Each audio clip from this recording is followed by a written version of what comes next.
welcome to This Week with Ajaz UL Haque. It's Sunday today, February 12, 2023. I have not done the vlog for the last couple of weeks as I had a cold, and this week we've been watching buildings crumbling in Turkey and Syria with the massive earthquake. So far 25,000 people have died. This is the worst earthquake since 1939. Relief supplies are flooding into Turkey from all around the world. Pakistan has sent plane loads of relief goods, nearly 50 tons of material, plus an expert team of rescue and search operation who have already recovered some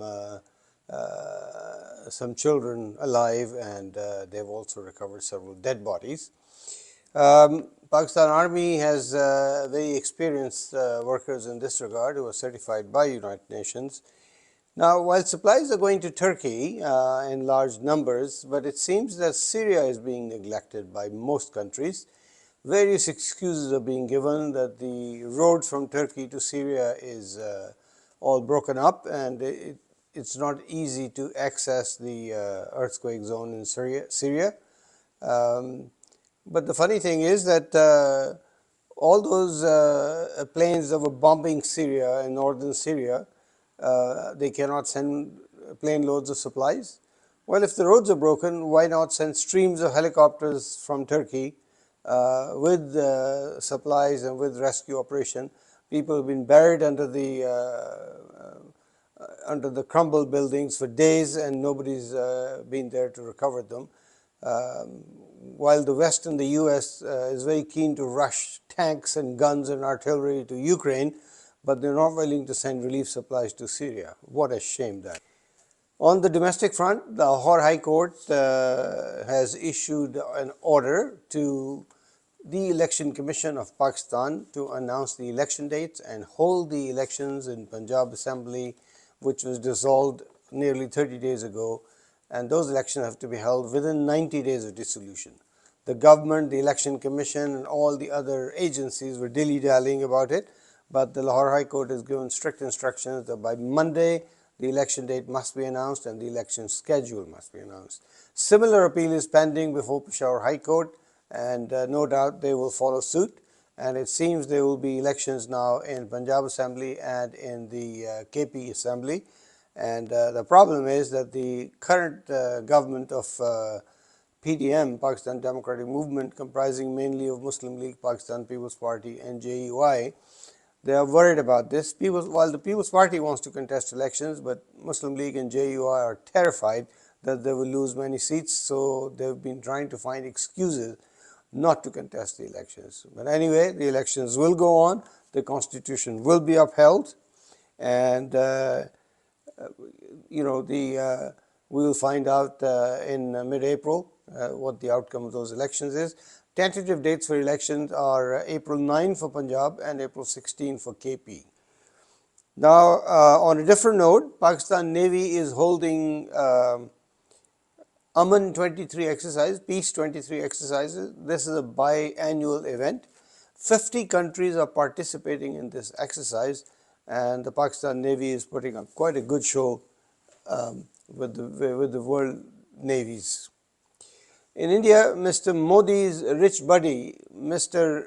Gautam Adani, seems to have become very rich during Mr. Modi's government, but recently he's lost, since January 24, lost 50% of market cap of his company from $240 billion to $120 billion, and the slide continues.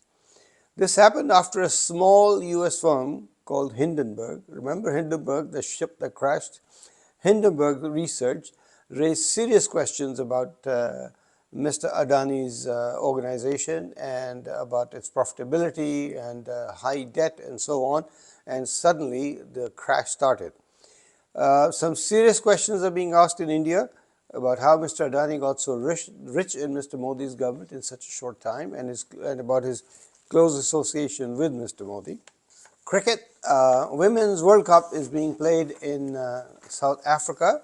There are 10 teams participating altogether, including Pakistan, India, England, Australia, New Zealand, West Indies, and other teams.